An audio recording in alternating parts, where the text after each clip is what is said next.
Hello class 11, कैसे हैं आप लोग। Welcome back to my channel Sujeet Singh the commerce battle ground. तो क्लास 11 अकाउंटेंसी के अंदर में हम लोगों ने सबसे फर्स्ट लेक्चर के अंदर में आप लोगों को बेसिक्स ऑफ अकाउंटिंग के बारे में आप लोगों को बताया। हालांकि जैसा कि आप सभी का हाफ ईयरली स्टार्ट होने वाला है, तो वहां पे बहुत सारे बच्चों को अब ये समझ में नहीं आ रहा है कि एक्चुअली में डेबिट किसे करे, क्रेडिट किसे करे। अगर आप अपने पूरे अकाउंटेंसी के बुक को देखें तो सबसे पहली बात, फर्स्ट और सेकंड चैप्टर के अंदर में थियरी है। सेकंड चैप्टर में बेसिक अकाउंटिंग टर्म्स बताया गया है।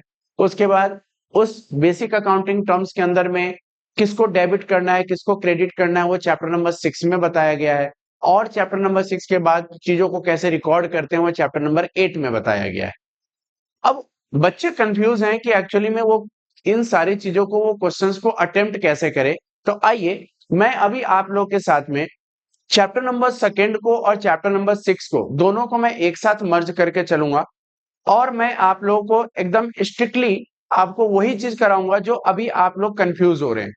हालांकि इसके बाद भी बहुत सारी थियरी पार्ट है जो रह जाएगा, जिसको हम लोग आने वाले समय में कवर करेंगे। अभी के लिए फिलहाल हम लोग अपने अकाउंटेंसी के अंदर में chapter number 2 basic accounting terms, basic accounting terms और साथ ही साथ rules of debit and credit, chapter number 6 rules of debit and credit को कवर करेंगे। तो अगर आप चैनल पे नए हैं तो चैनल को लाइक शेयर एंड सब्सक्राइब जरूर कर लीजिएगा बच्चों, क्योंकि हम लोग यहाँ पर पूरा का पूरा सिलेबस पढ़ने वाले हैं। तो हम लोग कवर करेंगे इन दोनों चैप्टर को, chapter number 2 and chapter number 6। तो चलिए शुरू करते हैं हम अपने इस लेक्चर को। बच्चों, सबसे इंपॉर्टेंट पॉइंट आप ध्यान से सुनिएगा। There are 5 pillars of accounting, 5 pillars of accounting. Accounting के टोटल 5 पिलर्स हैं जो आप लोगों के चैप्टर नंबर 2 के अंदर में बताए गए हैं। वो पिलर कौन कौन से हैं? सबसे पहला है आपका असेट्स। असेट्स के बाद आता है एक्सपेंस। उसके बाद आता है आपका लायबिलिटी। उसके बाद आता है आपका इनकम। और उसके बाद आता है कैपिटल।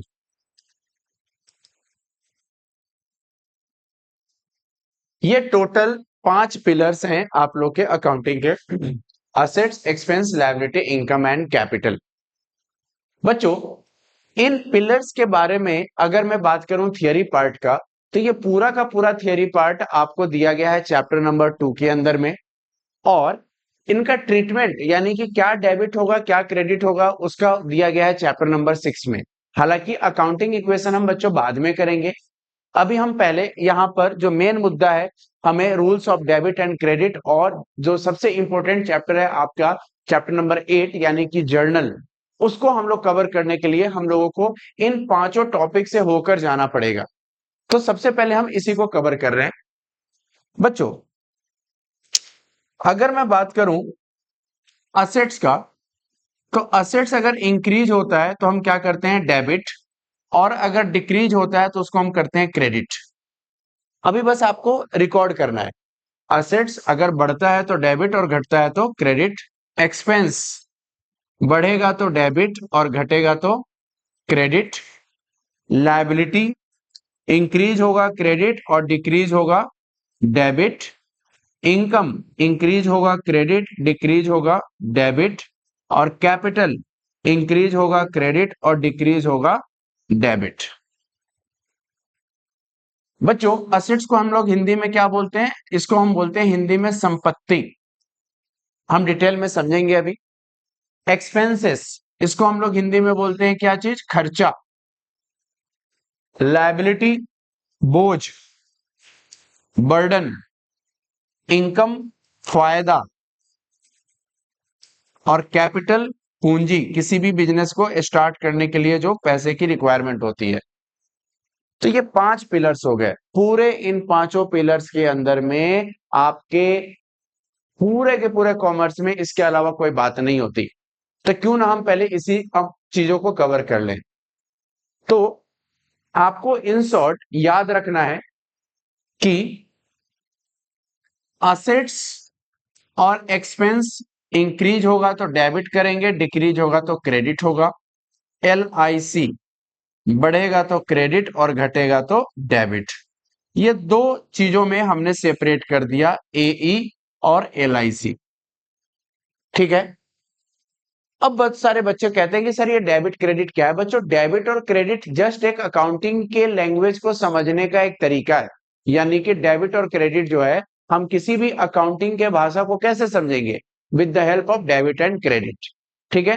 तो ये जस्ट एक लैंग्वेज है जो हमें हेल्प करता है अकाउंटिंग के भाषा को समझने में। ठीक, सिंबल है, सॉरी, जो हमें अकाउंटिंग के भाषा को समझने में क्या करता है? हेल्प करता है। हमें पता चलता है कि कब असेट्स बढ़ रहा है, कब घट रहा है, कब लायबिलिटी है, कब इनकम हो रहा है, कब कैपिटल हो रहा है। और ये सब का पता हमें डेबिट और क्रेडिट के हेल्प से करता है। जो रूल आपके पास ये है, इस जो रूल मैंने आप लोगों को लिखा है, ये मॉडर्न रूल ऑफ अकाउंटिंग को फॉलो करते हुए किया गया है। Modern rule of accounting. Clear? एक और रूल है ट्रेडिशनल रूल, जिसको हम बोलते हैं गोल्डन रूल ऑफ अकाउंटिंग, जो हम अभी कवर नहीं करेंगे। अभी हम लोग को मॉडर्न रूल ऑफ अकाउंटिंग के थ्रू ही आगे बढ़ना है। क्लियर? चलिए, अब हम बात करते हैं। सबसे पहला पिलर वो है आपका असेट्स। तो आप कहोगे सर असेट्स कितने प्रकार के होते हैं? असेट्स बच्चों दो प्रकार के होते हैं। अब आप कहोगे कि सर असेट्स क्या, उसके बारे में थोड़ा सा बताइए। बच्चों, असेट्स का मतलब होता है वो संपत्ति जिसका यूज करके जो मालिक है अगले आने वाले समय तक प्रॉफिट अर्न करता रहेगा, उसको बोला जाता है असेट्स। जैसे मेरे सामने ये डिजिटल बोर्ड है, कैमरा है, ठीक है, AC है, फैन है, फर्नीचर्स हैं। तो ये सब मेरे लिए क्या है? असेट्स है, संपत्ति है। और इसका यूज करके मैं अगले आने वाले समय तक क्या करूंगा? प्रॉफिट अर्न करता रहूंगा। तो ये मेरे लिए क्या कहलाएगा? असेट्स कहलाएगा। आई बात समझ में? ओके। बात करते हैं how many types of assets. तो फर्स्ट है आपका करेंट असेट्स। Current assets. और सेकंड है आपका non current assets. Non current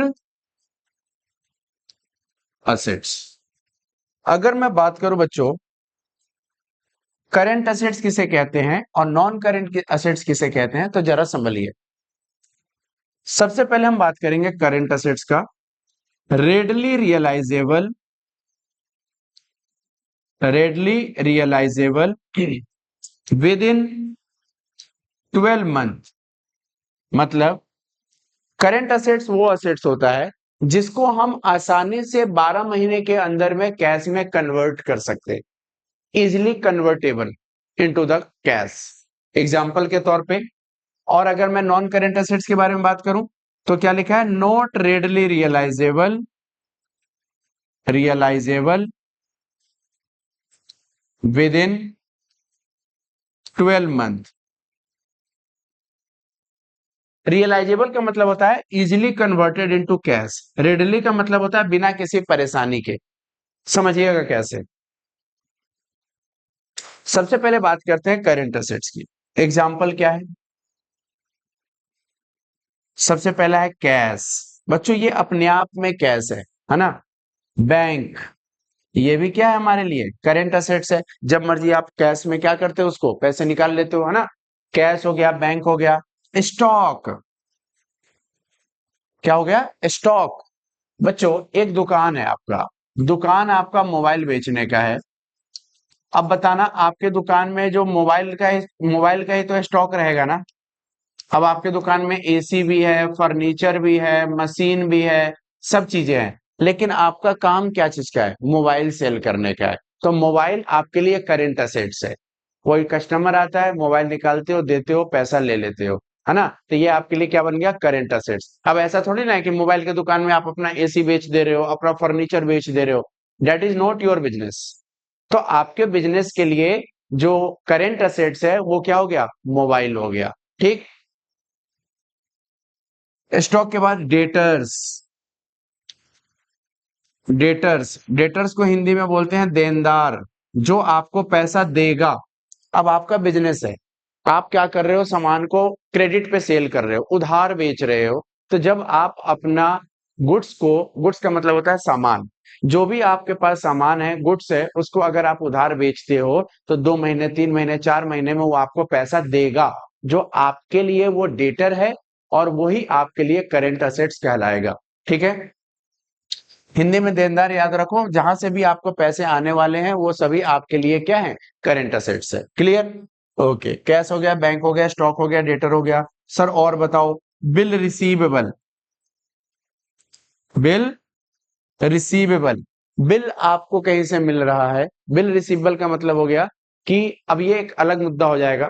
ठीक है, अभी के लिए बस ये समझो, बिल रिसीवेबल एक काइंड ऑफ डेटर, जहां पे बिल है, आपको कुछ पैसे मिलने वाले हैं, वही बिल रिसीवेबल है। ठीक,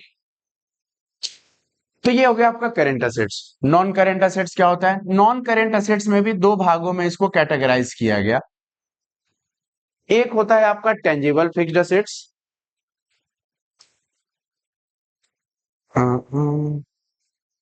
एक होता है आपका टेंजिबल फिक्स्ड असेट्स, और एक होता है आपका इंटेंजिबल असेट्स। Intangible assets. अब ये टेंजिबल फिक्स्ड असेट्स क्या है? टेंजिबल फिक्स्ड असेट्स का मतलब होता है जिसको हम बच्चों देख सकते हैं, छू सकते हैं, can be touch and seen, जिसको हम देख सकते हैं और छू सकते हैं। एग्जाम्पल क्या हो गया इसका? Land and building, machine, furniture, ये सब क्या है बच्चों, आपके बिजनेस के फिक्स्ड एसेट्स है, जिसको हम क्या कर सकते हैं, देख सकते हैं, और जिसको हम लोग छू सकते हैं। क्लियर? ओके। तो सर इनटेंजिबल असेट्स किसे कहते हैं? इनटेंजिबल असेट्स बच्चों क्या होता है, इसका अकाउंटिंग स्टैंडर्ड 26 है। There are 32 accounting standards which is issued by institute of chartered accountants of India, जिसमें से एस 26 जो बताता है अकाउंटिंग फॉर इंटेंजिबल असेट्स के बारे में। ठीक, इंटेंजिबल असेट्स का मतलब होता है कैन नॉट बी टच, ना ही तो आप इसको टच कर सकते हो एंड ना ही तो आप उसको देख सकते हो। ओनली क्या कर सकते हो आप, फील कर सकते हो। सर ऐसा क्या चीज है, एग्जाम्पल बताओ। तो बच्चों एग्जाम्पल के तौर पे हो गया क्या चीज, गुडविल, आपके कंपनी का ब्रांड, कंपनी का रेपुटेशन, ये इसे कहलाता है गुडविल। ठीक है, जैसे आपके पास दो मिठाइयां हैं, एक हल्दीराम का है और एक नॉर्मल है, आप किसको चूज करोगे, हल्दीराम को। आपके पास एक ओप्पो का मोबाइल है और आईफोन है, आप किसको सिलेक्ट करोगे, आईफोन को। Why you select iPhone? Just because कि एप्पल कंपनी का गुडविल अच्छा है। आई बात समझ में? तो वो उस कंपनी के लिए असेट्स ही तो है, संपत्ति ही तो है। ठीक है, गुडविल हो गया, पेटेंट्स हो गए, कॉपीराइट हो गया। ठीक है, आप हल्दीराम के नाम से आप अपना बिजनेस नहीं ओपन कर सकते नमकीन का। क्यों? क्योंकि कॉपीराइट लग जाएगा। ठीक, क्योंकि वो ऑलरेडी क्या है, रजिस्टर्ड है। तो ये सब इंटेंजिबल असेट्स की कैटेगरी में फॉल करते हैं। तो आई होप आप लोग को असेट्स के बारे में चीजें समझ में आ गया। आप इसका स्क्रीनशॉट ले सकते हो, जो मैंने शॉर्ट में आप सभी के लिए लिख दिया है, ताकि आपको ये ना पता रहे, कंफ्यूजन ना रहे कि करंट असेट्स किसे कहते हैं, नॉन करंट इसे कहते हैं, इंटेंजिबल असेट्स क्या। बहुत सारे बच्चों को ये चीजें पता ही नहीं रहती है ना, तो इसलिए आगे के जो क्वेश्चन है उनको समझ में ही नहीं आता। तो आप इसको पहले रिकॉर्ड कर लें। ठीक है।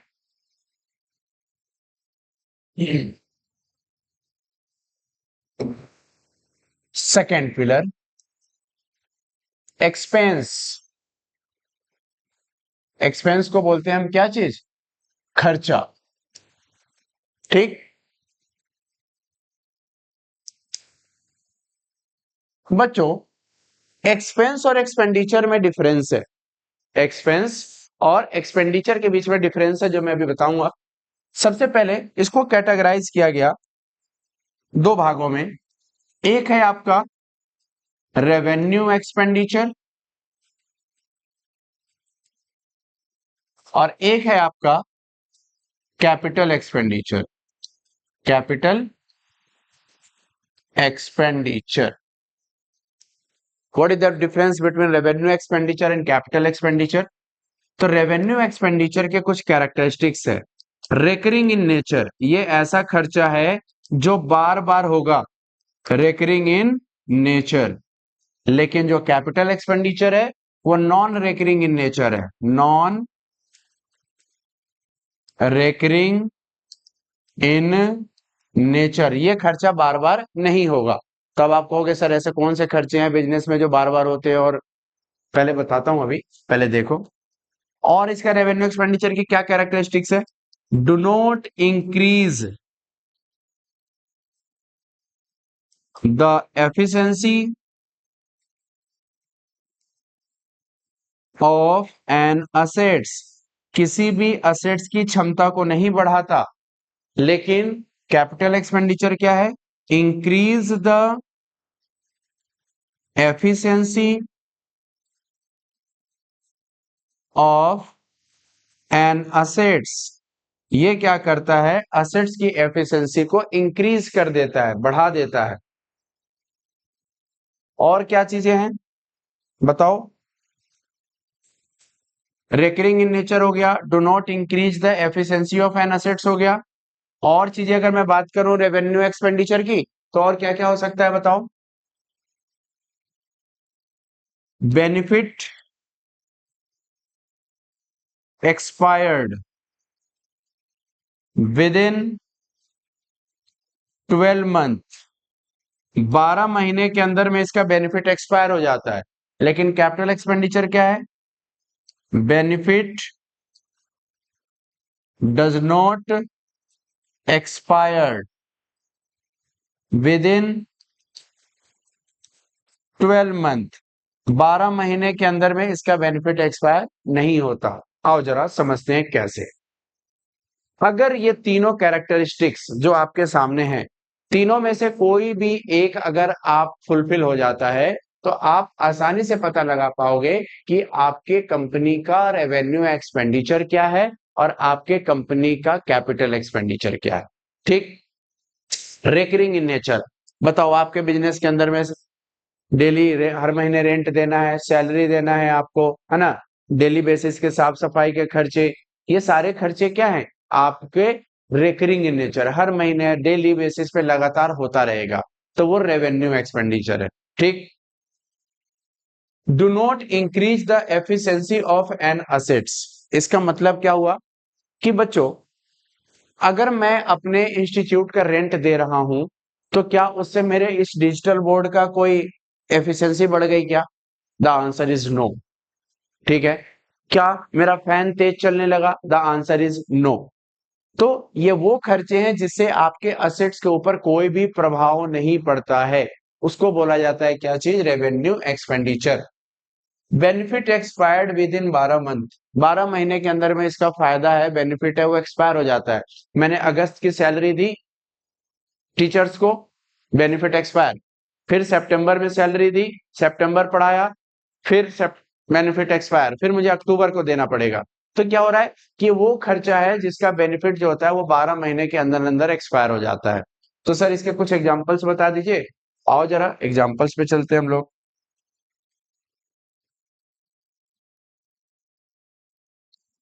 Examples: rent, salary, electricity bill, है ना, repair and maintenance, repairs, etcetera. ये सारी चीजें किस में आ जाती हैं? रेवेन्यू एक्सपेंडिचर में आ जाती हैं। तो सर कैपिटल एक्सपेंडिचर के कुछ एग्जांपल्स। तो बच्चों, ऐसे खर्चे जो आपके बिजनेस में बार बार नहीं होते। एग्जांपल: परचेस असेट्स, किसी भी प्रकार का कोई संपत्ति अगर आप खरीदते हो तो वो बार बार नहीं खरीदोगे। मैं इंस्टीट्यूट के लिए, आपके बिजनेस के लिए मैं बार बार फर्नीचर नहीं खरीदूंगा, मैं बार बार एसी नहीं खरीदूंगा, मैं बार बार प्रोजेक्टर नहीं खरीदूंगा, मैं बार बार डिजिटल बोर्ड नहीं खरीदूंगा। ये सब क्या होता है, कभी कभार होता है।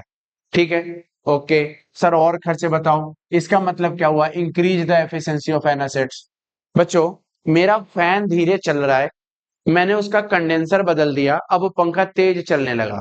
तो कंडेंसर अगर 100 रुपए का आया है, 100 रुपीज का एक कंडेंसर मैंने परचेस किया है, जिससे मेरा फैन का स्पीड इंक्रीज हो गया, तो वो खर्चा जो है वो कैपिटल एक्सपेंडिचर माना जाएगा, जिससे मेरे असेट्स की क्षमता बढ़ गई।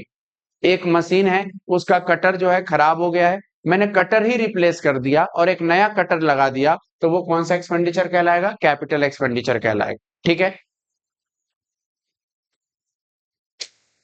व्हाइट वॉश, मैंने अपने बिल्डिंग में व्हाइट वॉश करा दिया, पूरा रंगाई पेंटाई करा दिया, हर जगह मतलब कि बहुत चकाचक हो गया है। तो वो क्या मैं बार बार करूंगा, द आंसर इज नो। उससे क्या मेरे बिल्डिंग की एफिशिएंसी बढ़ गई, द आंसर इज यस। क्या उसका बेनिफिट हमें लंबे समय तक नहीं मिलेगा, मिलेगा भाई। ठीक है, एक बार खरीद लिया तो चलेगा 4 साल 5 साल तक। तो इसीलिए ये सारे के सारे हमारे कौन से एक्सपेंडिचर कहलाएंगे, कैपिटल एक्सपेंडिचर कहलाएंगे। आप इसको स्क्रीनशॉट ले सकते हो अच्छे तरीके से। ठीक, ओके। अब ट्रीटमेंट है इसका बढ़ना और घटना, जो मैं अभी आप लोग के साथ में डिस्कस कर रहा हूं। तो आई होप यहां तक आप लोग को अच्छे तरीके से समझ में आ गया। ठीक, चलिए।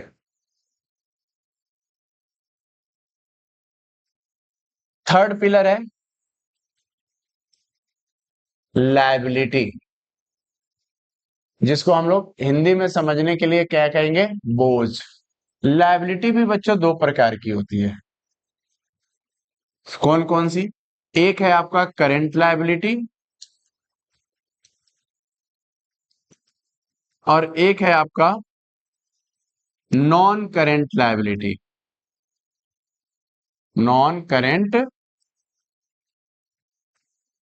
लायबिलिटी। अब बात करते हैं कि करंट लायबिलिटी क्या होता है, नॉन करंट लायबिलिटी। बच्चों, जो आपको 1 साल के अंदर अंदर पैसे पे करना है, वो आपके लिए करंट लायबिलिटी। ठीक है सर, बता दो कैसे। पेएबल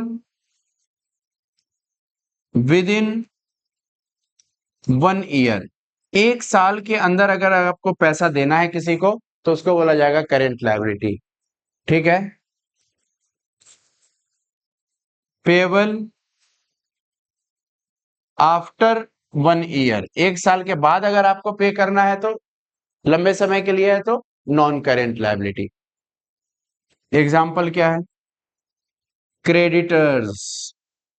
क्रेडिटर्स लायबिलिटी होती है बच्चों, लेनदार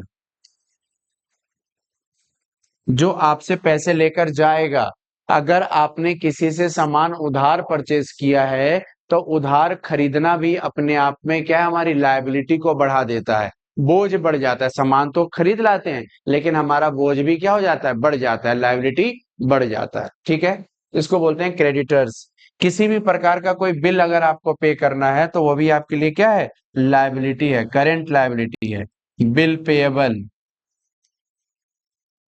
और नॉन करेंट लायबिलिटी क्या होता है, long term loan. Long term loan, लंबे समय के लिए अगर आपने क्या किया है, लोन ले लिया है तो। और क्या चीज हो सकता है, ठीक है। और इसका एग्जांपल और क्या हो सकता है, शॉर्ट टर्म लोन, अगर आपने कम समय के लिए लोन लिया है, तो यहां आ जाएगा शॉर्ट टर्म लोन। ठीक है, तो ये हमारा हो गया लायबिलिटी का पार्ट, करेंट लायबिलिटी और नॉन करेंट लायबिलिटी। समझ में आ गई बात, ओके। एक नोट है जो लिख लेना बच्चों,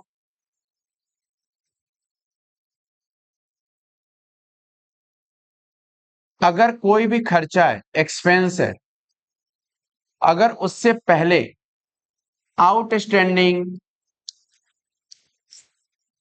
ड्यू, पेएबल, अगर ये वर्ड इसमें ऐड हो जाता है, तो वो लायबिलिटी बन जाता है। क्या बन जाता है, लायबिलिटी बन जाता है।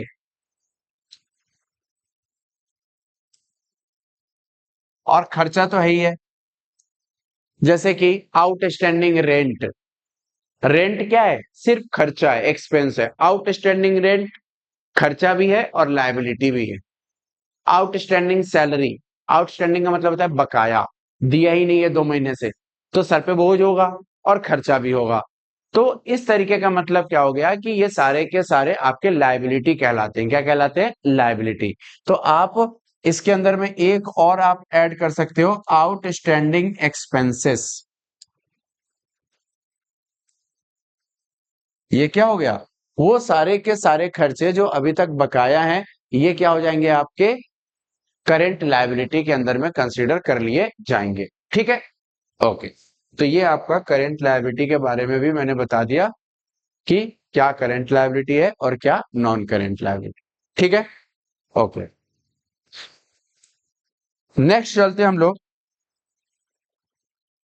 Fourth pillar, income. अब इनकम क्या है? फायदा। क्या बोलते हैं इसको? फायदा, है ना? अब बच्चे इसके अंदर में क्या होता है, एक होता है गेन और एक होता है प्रॉफिट। गेन और प्रॉफिट के बीच में क्या होता है? गेन जो होता है बच्चों, नॉन रेकरिंग इन नेचर होता है, नॉन रेकरिंग इन नेचर, ये बार बार नहीं होता। लेकिन जो प्रॉफिट है वो रेकरिंग इन नेचर होता है, रेकरिंग इन नेचर। ठीक, एग्जाम्पल, सोल्ड फिक्स्ड असेट्स। आपने अपनी कोई संपत्ति बेच दी, आपका दुकान है मोबाइल का, आपने एक फर्नीचर खराब हो गया, उस फर्नीचर को बेच दिया। आपका एक मशीन खराब हो गया, आपने उस मशीन को बेच दिया। तो जो पैसे आपको प्राप्त हुए होंगे वो आपके लिए बन जाएंगे क्या चीज? गेन कहलाएगा। लेकिन मोबाइल को सेल करना और वहां से प्रॉफिट कमाना क्या हो गया? आपका प्रॉफिट हो गया। सेल ऑफ गुड्स, गुड्स को आप क्या कर रहे हो? बेच रहे हो, और वहां से जो प्रॉफिट हो रहा है वो क्या कहलाएगा? प्रॉफिट कहलाएगा। ठीक है, और कैपिटल क्या है? जब भी आप अपने बिजनेस को स्टार्ट करने के लिए जब आप पैसे को इन्वेस्ट करते हो किसी भी बिजनेस में, तो वो आपके लिए क्या कहलाता है? कैपिटल कहलाता है। तो बच्चों, ये 5 पिलर्स जो मैंने अभी आप लोग के साथ में डिस्कस किए, ये आप लोगों के बेसिक्स हो गए क्या चीज के? अकाउंटिंग के। तो आपको ये अच्छे तरीके से इसके थियरी पार्ट मैंने आप लोग को समझा दिया है। नेक्स्ट पार्ट के अंदर में मैं आपको बताऊंगा कि असेट्स के ट्रांजैक्शन को कैसे रिकॉर्ड करना है, जब वो कैश में हो, क्रेडिट में हो, लायबिलिटी को कैसे रिकॉर्ड करना है, इनकम को कैसे रिकॉर्ड करना है, और इन सबको मर्ज करने के बाद में क्वेश्चन बनता है उसको हमें कैसे अटेम्प्ट करना है। तो आई होप यहां तक आपको अच्छे तरीके से समझ में आ गया होगा। तो चलिए मिलते हैं हम लोग नेक्स्ट वीडियो में, तब तक के लिए बाय बाय।